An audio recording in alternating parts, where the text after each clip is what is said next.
Hola, ¿qué tal? Muy buen día. Bienvenidos a todos y cada uno de ustedes. En este momento vamos a empezar ya con nuestro módulo 2, lo que quiere decir que ustedes en este momento ya debieron de haber entregado sus avances del módulo 1, sus actividades. Muy bien. Si no las han enviado, aún las pueden enviar, no hay mayor problema. Y por ahora, nuestro módulo 2, vamos a hablar sobre el TDAH en la adolescencia. Básicamente, cuando nosotros hablamos o nosotros empezamos como a investigar un poquito acerca del TDAH, lo vamos a ver más acerca en la infancia. ¿Por qué? Porque los primeros 12 años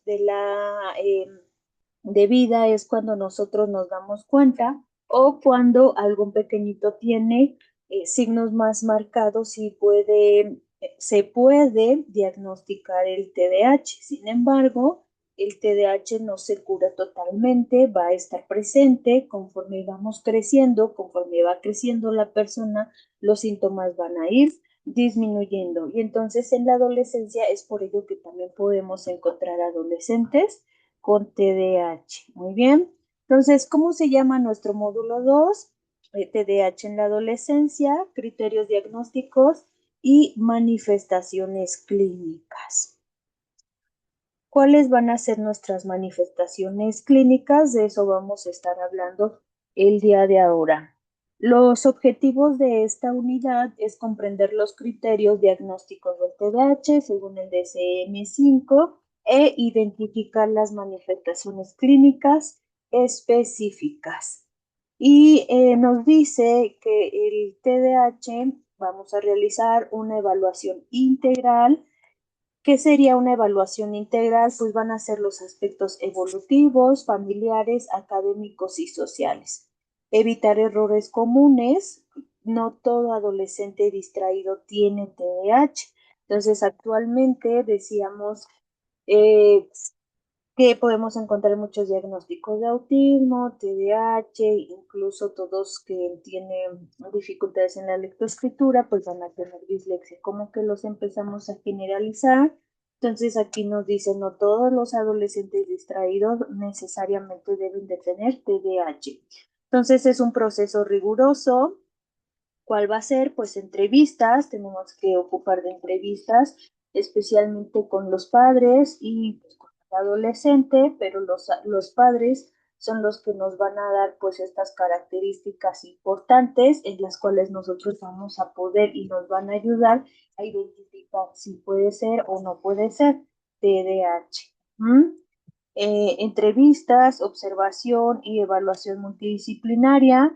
No existe prueba única que confirme o descarte el trastorno. Según el DSM-5, podemos identificar estos criterios diagnósticos. Uno, persistencia de síntomas al menos de 6 meses.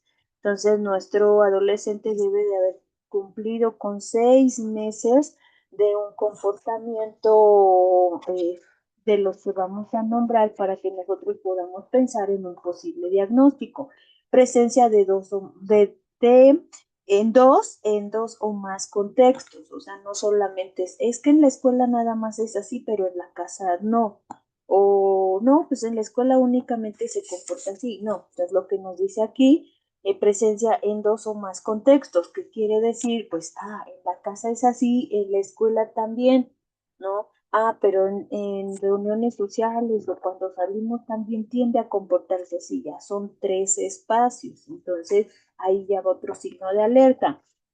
Deterioro significativo en funcionamiento, que poco a poco vaya siendo los síntomas que provoquen que no sea tan funcional el pequeño, ¿no? Que vaya teniendo dificultades. Exclusión de otros trastornos específicos, que siempre, perdón, me sacó de la sesión. Listo, continuamos. Siempre va a haber otras comorbilidades. ¿Qué serían las comorbilidades? Por ejemplo, que tengamos a un adolescente con ansiedad. Entonces recuerden cómo es la ansiedad, con mucha energía, movimiento de aquí para allá. Entonces puede ser que nuestro adolescente tenga ansiedad y nosotros lo estemos confundiendo con TDAH. Ujú. Síntomas de inatención. ¿Cuáles son nuestros síntomas de inatención? Comete errores por descuido en tareas escolares y actividades. Síntomas 2. Dificultad para mantener la atención en tareas o en actividades. ¿Qué otro síntoma debe de tener para que nosotros podamos pensar en un diagnóstico de inatención? No sigue instrucciones y no finaliza tareas. Síntoma 4. Problemas para organizar tareas, actividades y gestionar el tiempo, ¿no? Mucha desorganización. Síntomas de inatención en la adolescencia, que sus tareas estén incompletas y trabajos sin entregar, bajo rendimiento escolar persistente, mala administración del tiempo, falta de organización académica. ¿Cuáles serían nuestros síntomas de hiperactividad? Mover constantemente manos o pies, levantarse cuando debería permanecer sentado, correr o trepar de manera excesiva, hablar en exceso de forma persistente. Hiperactividad en la adolescencia. Manifestaciones internas. La hiperactividad física disminuye pero se transforma en inquietud interna. ¿Qué quiere decir? Que hay una necesidad constante de estar ocupado. Tienen dificultad para relajarse y sensación frecuente de aburrimiento o impaciencia. Ajá. Entonces, ¿qué es algo que comúnmente dicen los adolescentes? Mi mente nunca se detiene. Esta frase va a reflejar la experiencia subjetiva del adolescente con TDAH, una activación mental constante que dificulta la calma y el descanso. A lo mejor físicamente es tranquilo, pero está sobrepensando muchísimo. Síntomas de impulsividad, también podemos encontrar síntomas de impulsividad que pueden ser interrumpir conversaciones, responder antes de terminar una pregunta, dificultad para esperar turnos, tomar decisiones precipitadas. Es muy precipitado, lo quiere hacer al momento todo, o sea, no es como que se detenga a esperar, piense y analice la situación. Impulsividad en la adolescencia, riesgos asociados, manifestaciones y consecuencias de la impulsividad en adolescentes con TDAH. Conductas de riesgo sin evaluar consecuencias. Eso es importante.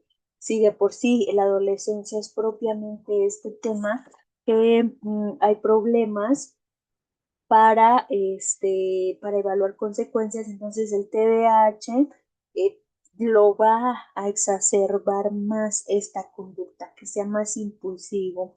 Problemas disciplinarios en el ámbito escolar, conflictos interpersonales frecuentes, experimentación temprana con sustancias. Entonces, una persona ansiosa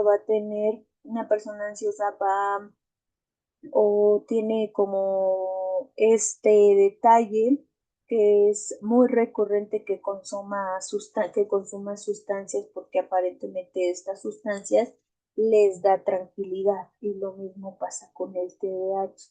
Tiene que buscar algo que lo relaje y pues recurren a las drogas, sustancias para poder obtener cierta relajación. Bueno, aparentemente relajación. Presentaciones clínicas del TDAH según el DSM-5, predominantemente inatenta, cuando hay desorganización, distracción, bajo rendimiento, más frecuente en mujeres, más frecuentemente estos síntomas pasan con las chicas. Hiperactiva o impulsiva cuando hay mayor inquietud, cuando hay más síntomas de impulsividad, autocontrol deficiente, menos frecuente en adolescentes. Combinada, síntomas significativos de inatención, hiperactividad e impulsividad, lo más frecuente. Entonces, aquí nos podemos dar cuenta cómo podemos saber cuál es la predominancia según el DSM-5, hay predominancia inatenta o hay predominancia hiperactiva impulsiva o combinada. Ujú. Entonces, un diagnóstico diferencial, lo que decíamos de las comorbilidades, que puede ser ansiedad, puede ser depresión, como la ansiedad, bueno, ya la explicamos un poquito, cómo podemos hacer esta diferencia que no pueda ser un TDAH, pero que pueda ser algún otro diagnóstico, puede ser la depresión, cuáles son estos síntomas de la depresión o de un adolescente depresivo, apatía, falta de concentración y bajo rendimiento académico como síntomas principales. Entonces, si se dan cuenta que o sea, claro que podemos pensar que puede ser TDAH porque son síntomas muy parecidos. También, por ejemplo, podemos encontrar trastornos del sueño. La privación genera síntomas similares al TDAH. Hay que cuidar cuando nosotros tengamos como que sospecha de que es TDAH porque casi no duerme, porque duerme muy poco, porque hay irritación, o sea, simplemente piensen cómo una persona es o nosotros mismos cómo somos cuando no dormimos bien. Entonces, al inicio nos marcaba una entrevista. Eso es importante, la entrevista. ¿Por qué? Porque va a ser importante, porque ahí nosotros tendríamos que preguntar sus horas de sueño, cuántas horas duerme, nuestro adolescente. Entonces, un adolescente debe de dormir hasta alrededor de 12 horas, casi al día. Ajá. Debe de dormir mucho, tiene que ser importante el sueño. Y si nuestro adolescente se levanta a las 6 de la mañana porque entra a las 7 de la mañana a la escuela, pero se va durmiendo a la 1 de la mañana, o sea, está durmiendo muy poco. Entonces, muchas veces los adolescentes no es que no quieran asistir a la escuela, sino que les hace falta dormir. Y a un adolescente dormir es súper importante. Y entonces en esta entrevista nosotros podemos ver, pues su sueño no es el adecuado, su sueño no es reparador. Entonces, ¿cuál es nuestra primera recomendación antes de pensar en un diagnóstico? Tenemos que regular el sueño del adolescente y ver qué cambios empiezan a pasar. Fíjese que sí, empezó a dormir más. Tuvimos que trabajar mucho con los horarios del celular, mucho con los horarios de descanso. Tuvimos que ponerle mayor atención. Estoy hablando yo como papá. Y que cree que ya no es tan irritable, ya quiere asistir a la escuela, tiene más ánimo de levantarse, pero justamente ¿por qué? Porque trabajamos en el sueño. Ujú.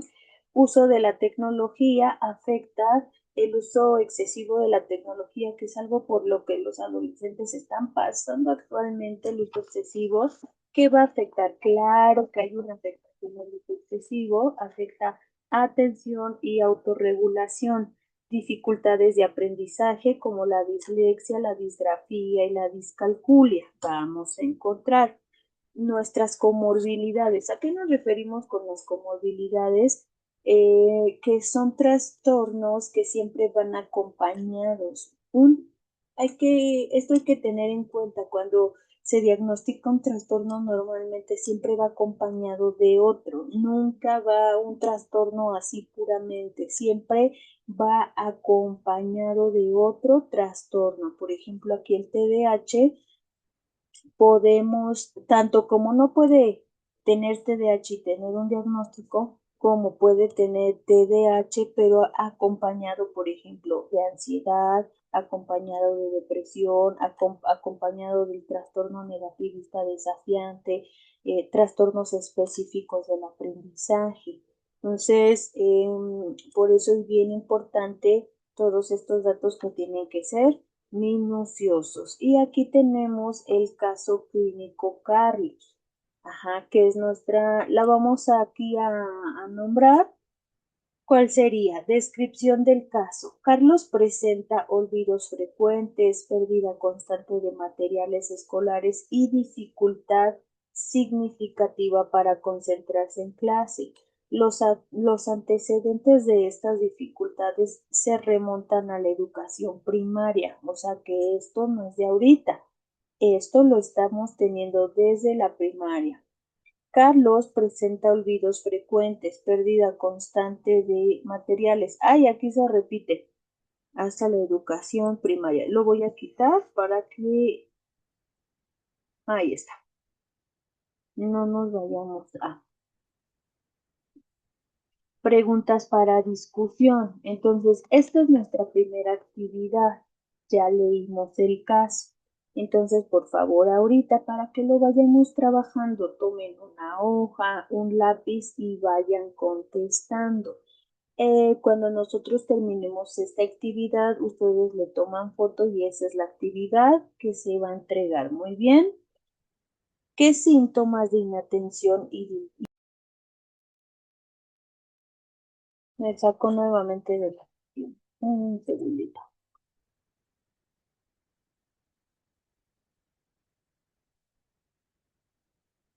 Ok, bien. Entonces, seguimos. ¿Qué síntomas de inatención identificas en Carlos? Y contestamos, ¿qué síntomas? Ay, ¿por qué se repite? Ujú. Nos vuelve a decir la pregunta, pero no la tomen, me voy a saltar el 3. ¿Existen indicios de otro trastorno comórbido? ¿Pudiera ser que existiera otro? ¿Qué piensan? 4. ¿Qué profesionales deberían participar en la evaluación? Según ustedes, con qué otros especialistas ustedes pudieran canalizarlo? Si ya tenemos nuestra respuesta, dice estrategias psicopedagógicas. Entonces, cuando nosotros tenemos a un pequeñito, bueno, a un adolescente, perdón, con TDAH, ¿cuáles van a ser nuestras estrategias pedagógicas? Entonces, podemos trabajar a través de agendas visuales, ¿no? Entonces, estas agendas visuales nos ayudan a planificar, ¿no? A que tenemos que enseñarle, tenemos que ir de la mano con una agenda con otro adolescente. ¿Por qué? Porque es imposible, de por sí tiene muchos, esta parte del olvido, de los olvidos, de la inatención. Entonces, no podemos dejarlo, que se acuerde. ¿Por qué no te acuerdas? Te lo acaba de decir, tiene que ir acompañado muchísimo, hay que tener mucho trabajo con las agendas, con sus calendarios, que aprenda a planificar, que aprenda a que debe de trabajar con una agenda. Paso 2, fragmentación de tareas. Dividir actividades complejas en pasos pequeños y manejables. Cuando un adolescente con TDAH encuentra una tarea muy o una actividad muy amplia, lo va a posponer y lo va a posponer. Entonces, lo ideal sería que alguien lo pudiera acompañar y que ese alguien pudiera mostrarle las actividades fragmentadas, ajá, que no es necesario que lo haga o que lo entienda toda la actividad en una sola. Paso 3. Rutinas y recordatorios visuales para establecer hábitos consistentes. Aquí le pedimos mucho el apoyo a los padres para que ellos también puedan participar, enterarse de las actividades, de las fechas de los exámenes, de las fechas de proyecto. Aquí se le invita, por ejemplo, a alguno de los cuidadores que puedan acercarse por lo menos una vez al mes a la escuela para que se adelante el padre, por ejemplo, que pase con su orientador, con el prefecto, no sé cómo se le llame.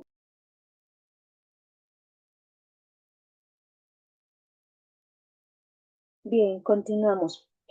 Que pueda, como adelantarse a, a lo que viene el siguiente mes en la escuela. Entonces, el que el padre se adelante, que va a ver el siguiente mes en la escuela, le permite que tenga, por ejemplo, justo, o sea, con las agendas virtuales, ¿no? que pueda trabajar justo con los recordatorios, rutinas y recordatorios.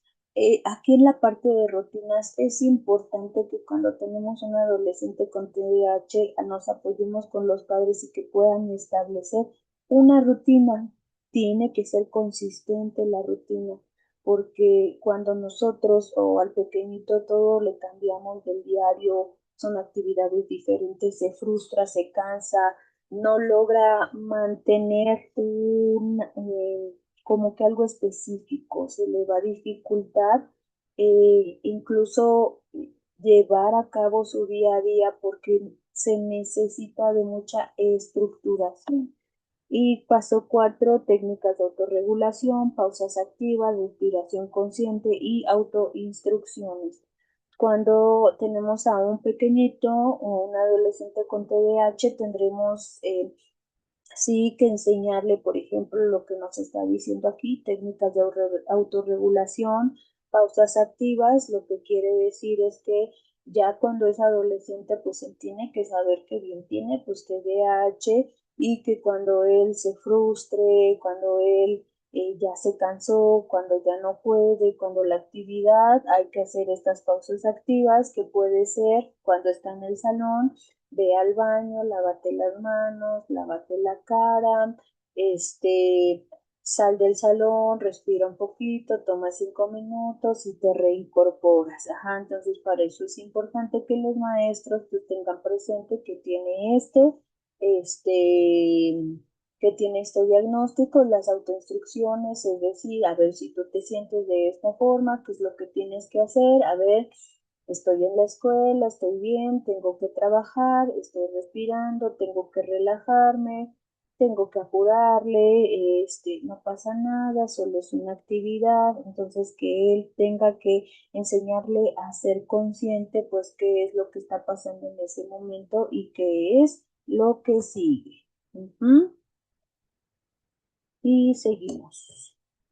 Y bueno, entonces, en conclusión, resumen, es pues una evaluación integral. El diagnóstico del TDAH debe basarse en una evaluación integral y contextualizada, considerando múltiples fuentes de información, contextos y la historia evolutiva del adolescente. Cambios evolutivos, es fundamental reconocer cómo las manifestaciones del TDAH cambian durante la adolescencia. La hiperactividad se combina, perdón, se internaliza y la inatención impacta significativamente el rendimiento académico y social. Entonces, un TDAH en la infancia no es lo mismo que un TDAH en la adolescencia. Entonces, la hiperactividad ya no es tan físico, sale en la adolescencia. La hiperactividad se va a internalizar y entonces está piense y piense y piense y piense sobrepensar el adolescente y qué pasa, pues que se convierte en atención en lo académico, porque él está en su mundo y pues lo académico está acá afuera. Ujú. Precisión diagnóstica, evitar errores diagnósticos, requiere reconocer las manifestaciones propias de esta etapa del desarrollo, diferenciando el TDAH de otras condiciones y considerando las comorbilidades frecuentes, a ver si es una comorbilidad o es otro diagnóstico. Muy bien. Y nuestras referencias bibliográficas, actividad uno nos marca nuestra actividad uno enviar en un solo correo. Recuerden que todo lo que vamos a ver en la clase del día de hoy, no quiero que me envíen, por ejemplo, ya hice mi hoja, contesté mi hoja de las preguntas anteriores del caso que acabamos de ver y mando mi foto de la actividad y mando un correo. Y después voy a hacer otra actividad y después voy a hacer otra actividad que está marcada y la envío en otro correo. ¿No? Todo lo tienen que enviar en un solo correo, por favor. Ujú.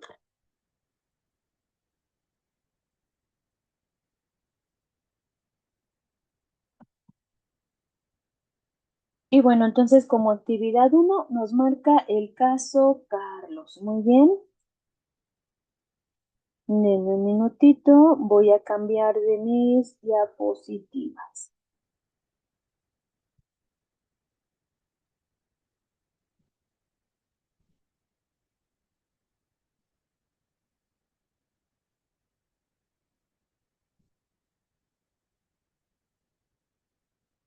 Aquí, por ejemplo, bueno, me voy a salir tantito. Este es el correo electrónico que se les va a hacer llegar. Aquí está. ¿Sale? Entonces, estos son nuestros documentos y estos son la grabación de la clase. Por ejemplo, aquí es el que acabamos de ver.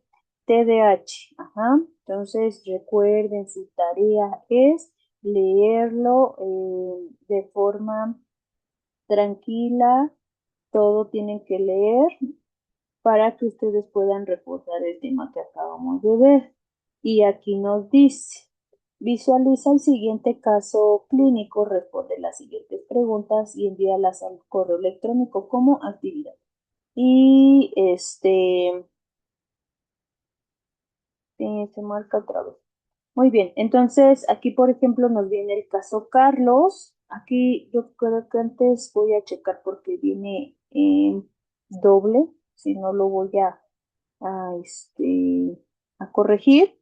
Bueno, yo se los mando corregido ahorita y hay que contestar estas preguntas. Muy bien, entonces lo tienen en su correo 1, perdón, en su correo actividad 1.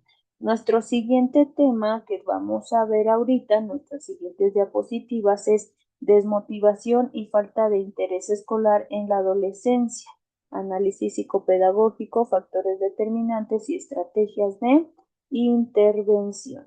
Y vámonos con nuestras diapositivas.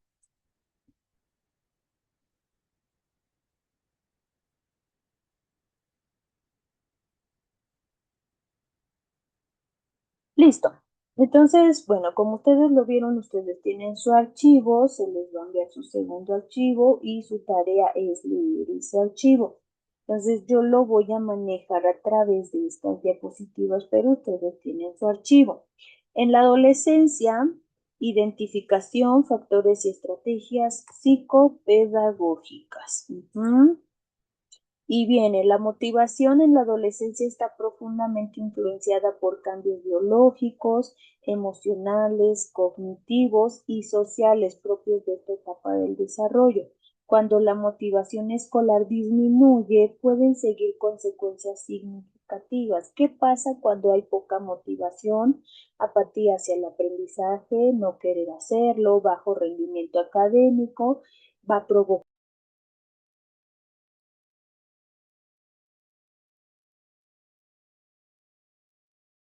Listo. Entonces va a provocar ausentismo escolar frecuente y eso provoca también pues, que haya un riesgo de abandono escolar. ¿Cuál es nuestro concepto de desmotivación escolar? Es la pérdida o disminución del interés, esfuerzo y compromiso académico. Hay una motivación intrínseca y también ocurre una motivación extrínseca. La motivación intrínseca surge del interés y satisfacción personal por aprender y la motivación extrínseca impulsada por recompensas externas.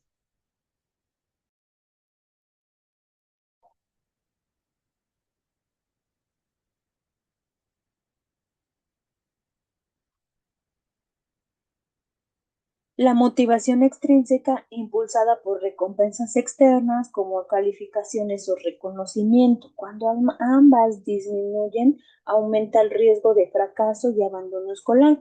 Entonces, justamente en la adolescencia, ¿qué pasa? Que la motivación extrínseca es la que va a importar. La motivación intrínseca no está tan latente como lo es a lo mejor en la universidad, o en el preescolar o en la primaria, en la adolescencia, la motivación extrínseca es la que va a trabajar más. Es la que tenemos que tener más en cuenta. Manifestaciones de la desmotivación escolar. ¿Cuáles son las características que nosotros podemos notar en nuestros adolescentes cuando notamos que hay una desmotivación escolar?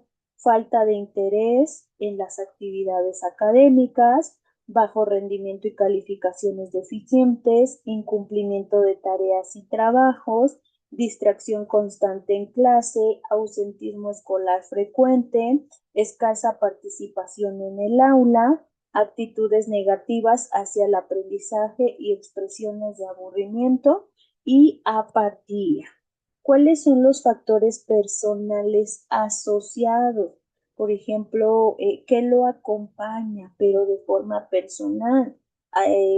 Si un adolescente presenta baja autoestima académica, no soy bueno, no entiendo, es que tengo problemas con esto, no soy tan bueno como creía, las matemáticas se me dificultan, habilidades de estudio limitadas, ajá, dificultades del aprendizaje, trastornos de atención, que se le dificulte poner atención, es que a mí se me dificulta poner atención, ansiedad o depresión, falta de expectativas futuras, que no sepan qué quieren en el futuro o que sientan que el futuro no va a ser tan bueno.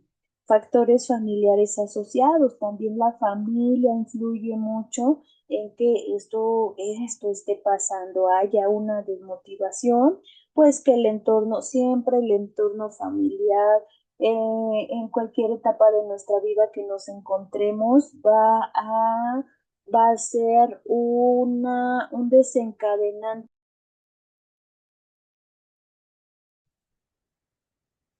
Ya.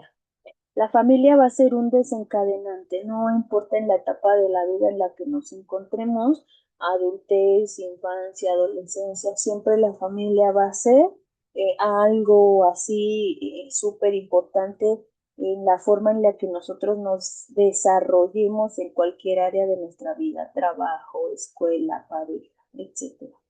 Entonces, la familia puede, ¿cómo puede influir en que haya un escaso apoyo educativo en el hogar, conflictos familiares frecuentes, falta de supervisión académica, que ya los padres creen que ya son grandes, que ya no hay mayor problema, que ya puede realizar sus actividades solo? Es falta de supervisión académica, expectativas desproporcionadas, muy altas o muy bajas, que los padres sean padres que pidan o exijan o sobreexijan mucho al adolescente o padres que pues de plano no, o sea, no exigen, no le dicen, oye, esto, o sea, dejan al adolescente que trabaje como él puede a su ritmo, ¿no? Y entonces el adolescente pues no se siente tan importante y tampoco le echa ganas porque pues tampoco le exigen problemas socioeconómicos que limitan los recursos, entonces puede ser que el adolescente no le eche tantas ganas o no quiere asistir a la escuela porque pues no tiene dinero para ciertos materiales y lo más fácil es pues no asistir a la escuela, ¿verdad? Factores escolares asociados, metodologías poco participativas, ahí sí nosotros podemos influir como maestros a que nuestros alumnos pues tengan o no encuentren una motivación para ser participativos en la escuela, pues que nuestras metodologías sea pues nosotros solamente de hablar y que no participen nuestros adolescentes. Clima escolar negativo, que haya mucho bullying, un bullying que no se sepa controlar, un bullying que no se trabaja, relaciones conflictivas con docentes o compañeros. Y me pasó justamente, fíjense, a una adolescente que está en la universidad. Ella estaba fascinadísima por estudiar psicología. Fue su primer carrera de ensueño, estudiar psicología, entra a la universidad, pero se topa con una maestra que ella era fanática, ¿no? De un autor, le gusta mucho y entonces la maestra no permite que los alumnos tengan diferenciación o que puedan creer, que amen a otro autor y entonces había mucho pleito constante con la alumna porque ella decía, bueno, a mí me gusta más la forma de pensar de otro autor y pues la maestra no le gustaba que pensaran de forma diferente y tanto así que dijo, yo no quiero, ya no me gustó, no voy a estar en esa escuela y se salió. Entonces muchas de nuestras actitudes incluyen falta de adaptación curricular, que nosotros al no tener un buen diagnóstico, no hagamos una adaptación curricular y llevemos a todos los alumnos al mismo paso, entonces quien necesita una adaptación curricular no la tiene por parte del docente, y eso qué quiere decir, entonces que el alumno pues no puede ir con ese sistema y una adaptación curricular que se debió de haber hecho, no se hizo y pues hay una desmotivación o una deserción de la escuela, fracasos académicos repetitivos que no pueda el adolescente o que sienta que constantemente fracasa y que no puede aumentar su nivel. Factores sociales y tecnológicos, siempre lo vamos a ver, uso excesivo de redes sociales o videojuegos. Los adolescentes, una vez que son adolescentes, es importante que tengan otras vías.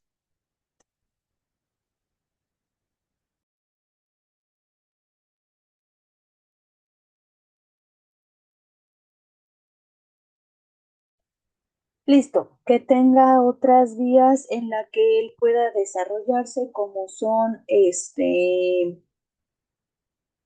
como son, por ejemplo, los deportes, las artes, la música.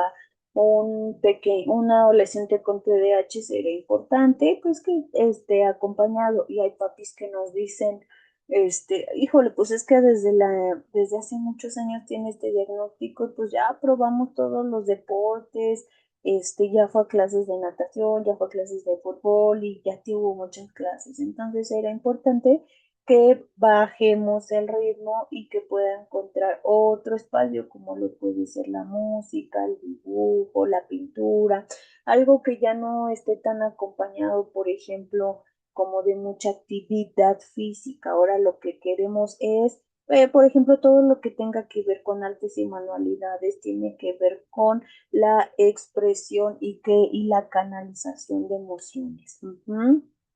Distracción constante que afecta la concentración, claro, entonces el no tener un buen ambiente este, social también, pues eso puede ser que sea un motivo de distracción.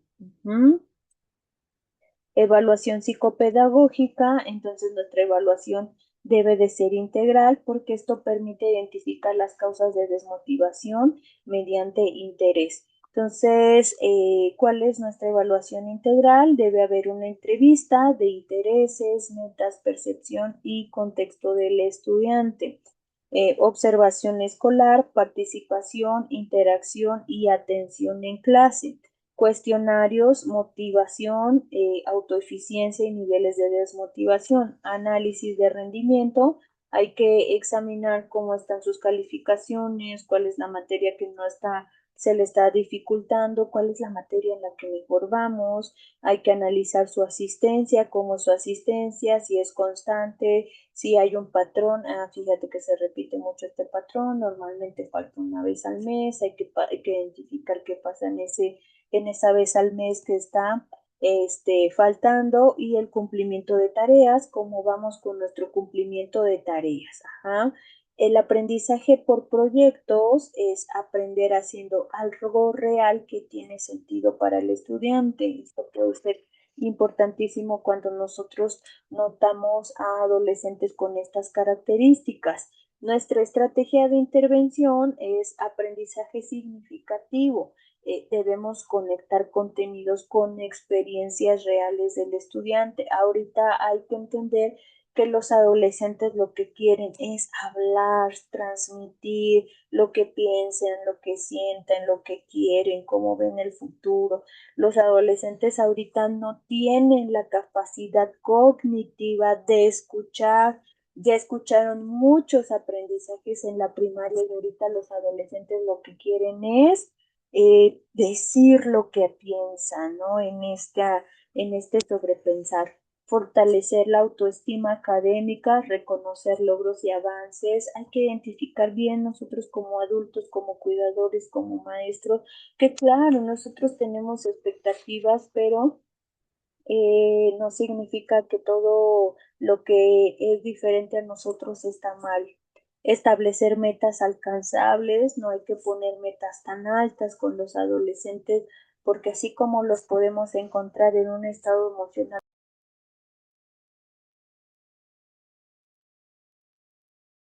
Listo. Las metas muy altas pueden estar bien a nivel emocional y las pueden cumplir y no hay problema, pero también, un segundito.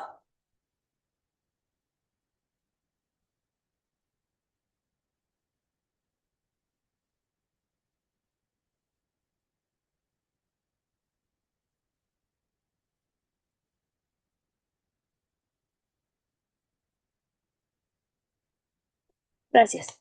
Entonces, como recuerden que ahorita los estados emocionales pues son muy volátiles, ¿no? Entonces, puede ser, vuelvo a repetir, que estén muy bien y cumplan las expectativas, como puede ser que no se sientan bien y no cumplan las metas, ¿no? Entonces, sí tenemos que tener metas alcanzables con ellos, evitar comparaciones negativas.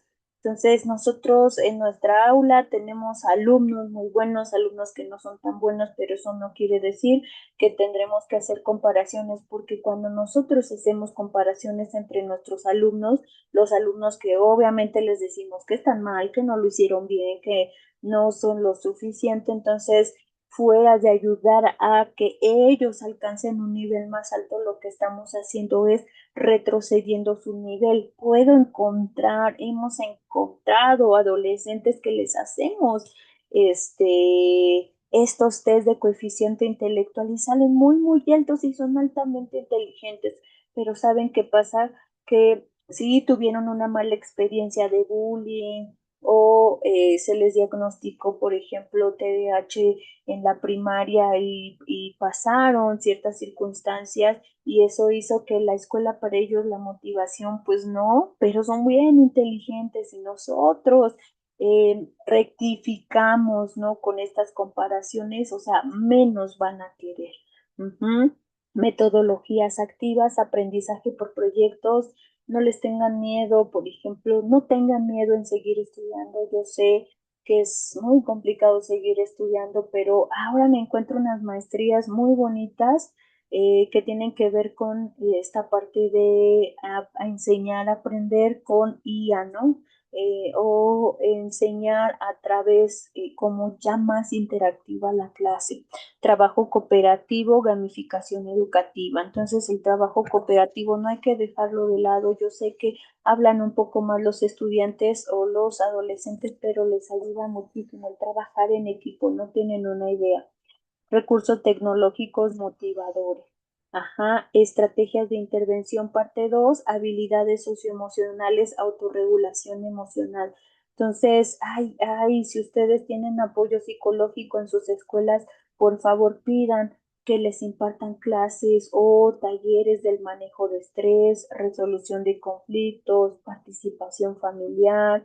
En esto, participación familiar, que haya realmente un seguimiento académico, que los padres se interesen, que ya se ven muy grandes físicamente los adolescentes, pero hay que invitarlos a que siga habiendo seguimiento académico, comunicación con docentes, apoyo emocional. También es importante que nosotros como docentes busquemos un apoyo emocional porque no es fácil lidiar con la escuela, con el trabajo, con nuestras relaciones personales y todavía con este mundo que tiene que ver con los adolescentes, busquen mucho apoyo emocional ustedes como parte, como docentes. Eso ayuda muchísimo, porque si ustedes son docentes estresados, ansiosos, enojados, eso mismo ustedes van a replicar a sus alumnos y se convierte en un entorno igual.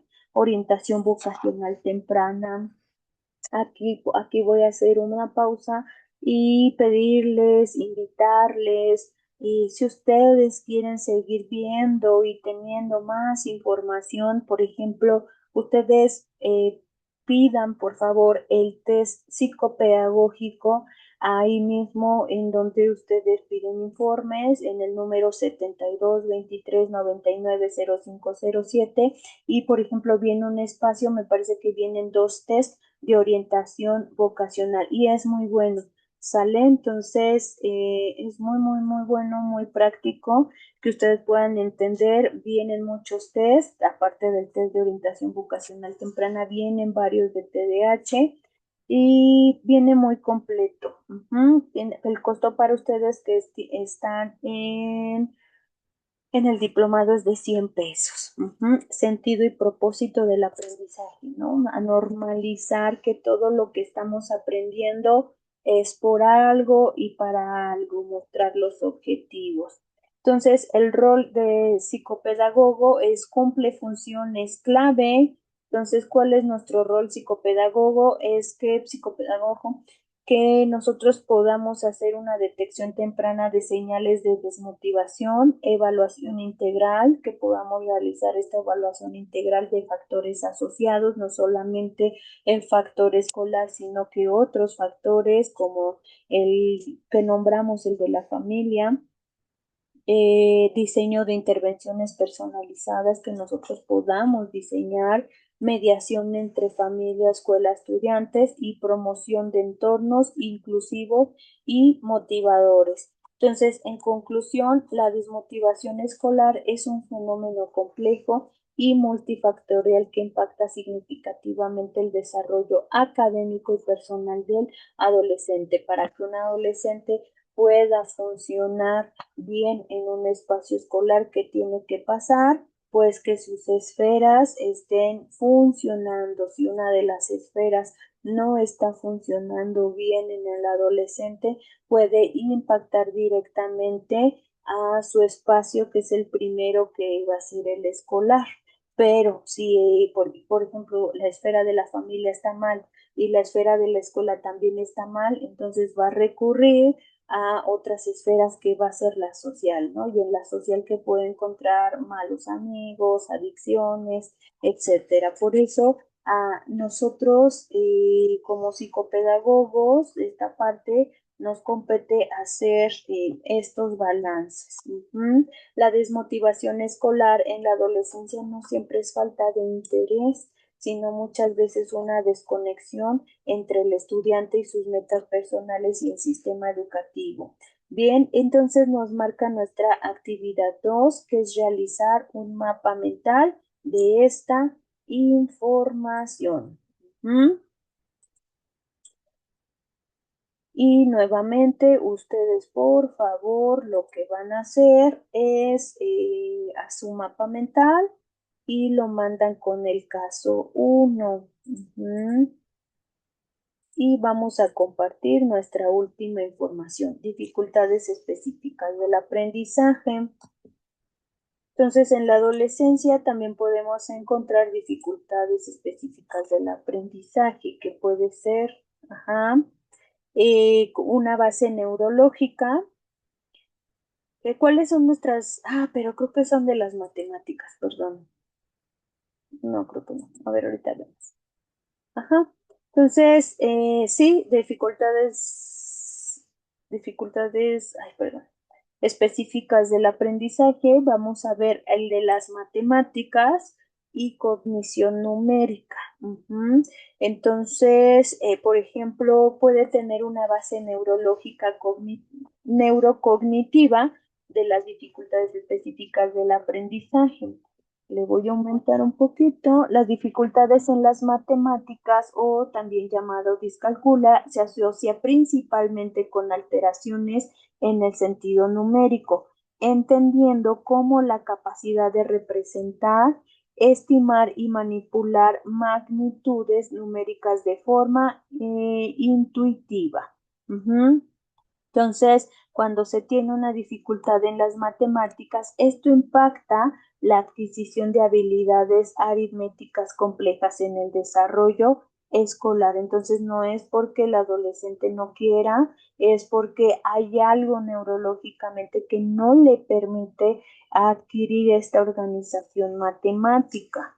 Entonces, según la definición del DSM-5, el trastorno específico del aprendizaje es una dificultad persistente en habilidades académicas. Entonces, las dificultades del aprendizaje se pueden ver a partir del segundo año de primaria, cuando ya se consolidó la lectoescritura. En primero todavía es normal que haya dificultades, pero ya no es normal que persistan en segundo de primaria. Entonces, algunas áreas de dificultad en el aprendizaje puede ser la dislexia, la disgrafía y la discalculia, todas las dis. Entonces, estos desafíos que afectan el aprendizaje académico de estudiantes en todas las etapas educativas. Cuando alguien presenta un diagnóstico de dificultades en el aprendizaje, van a ser para toda su vida. Lo que podemos hacer es diagnosticarlas a temprana edad, como lo acabo de decir, en segundo de primaria, irlas trabajando para mejorarlas, pero siempre va a haber esta dificultad. Entonces, por ejemplo, en la discalculia es una dificultad específica del aprendizaje que va a afectar la comprensión numérica. Entonces, ¿qué quiere decir? Que el adolescente va a tener dificultad, pues, incluso con esta cuestión de las matemáticas básicas todavía. Y no es que sea burro, muchas veces hay adolescentes, vuelvo a repetir, que no tienen dificultad a nivel cognitivo, pero es una organización neurológica que no le permite justamente organizar estos conocimientos, pero pueden ser muy buenos en las artes, pueden ser muy buenos en la música, pero en las matemáticas no. Pueden ser muy buenos en el baile, pero no se le pegan las matemáticas. No es que no se le peguen, sino su anatomía neurológica no le permite. ¿Cuáles son las manifestaciones principales en las matemáticas? Cuando hay una discalculia, problemas con conceptos numéricos básicos, dificultad para memorizar las tablas de multiplicar, no se le dan y no se le dan, errores en operaciones simples, dificultades en razonamientos. Y por ejemplo, estos adolescentes o alumnitos que tienen dificultades en el aprendizaje se niegan a trabajar, no.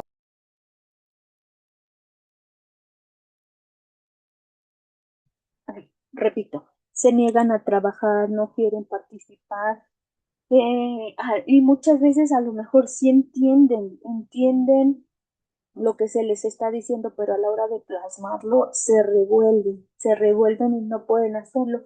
Y entonces se niegan a trabajar, no porque tengan una mala actitud, sino porque les da pena que los demás de sus compañeros se den cuenta que no puede hacer lo que se le dificulta, que tiene esa deficiencia.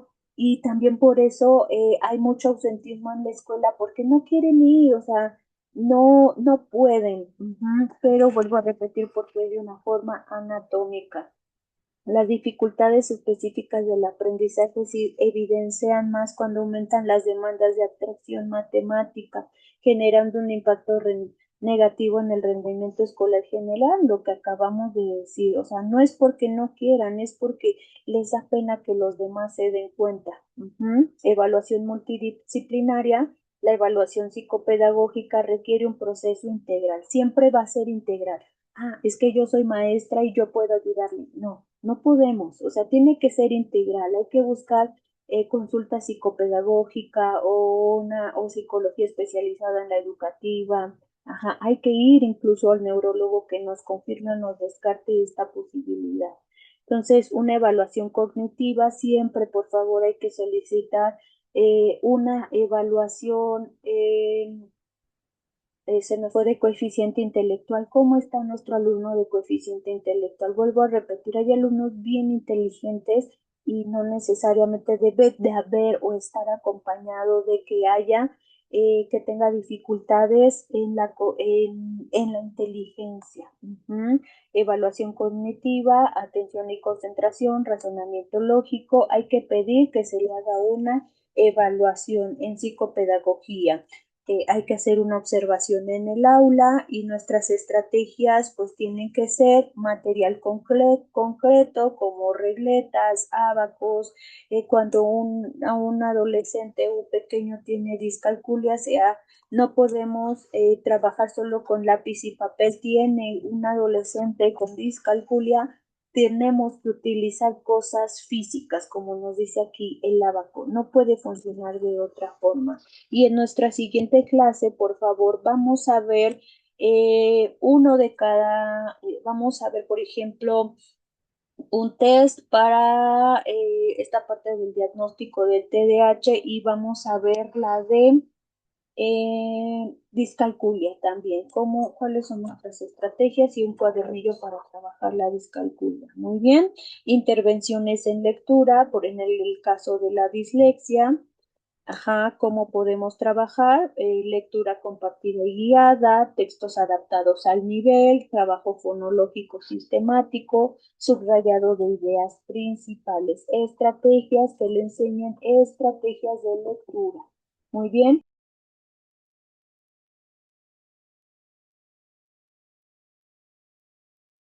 listo.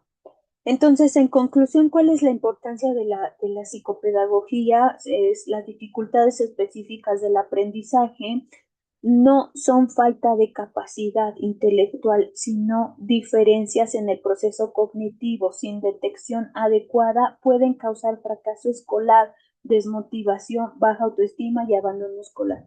Muchas veces aparece todo esto, el abandono escolar, la baja autoestima, pero no porque no querían ir a la escuela, sino porque no tuvieron un buen diagnóstico nuestros adolescentes o nuestros pequeñitos. Ujú. Actividad 3 como nuestra última actividad. Estudio de caso. A partir de la lectura del caso Luis, realice un análisis fundamentado que responda a la siguiente cuestión. ¿Cómo interpreta la situación académica, emocional y psicopedagógica del estudiante? Hay que contestarlo. Considere los factores de riesgo, las fortalezas identificadas y las posibles líneas de intervención para favorecer su proceso de aprendizaje y bienestar emocional. Por favor, entonces son tres actividades las que hay que entregar, hay que contestar estas preguntas, no es un caso largo, no es un caso que tenga mucho, ¿sale? Es un caso sencillo y también sus respuestas deben de ser sencillas. Poco a poco iremos extendiendo nuestro análisis. Entonces, de este módulo 2 ustedes van a recibir otra clase con, eh, con algunos test. Muy bien, nos vemos pronto. Bonito día. Muchas gracias.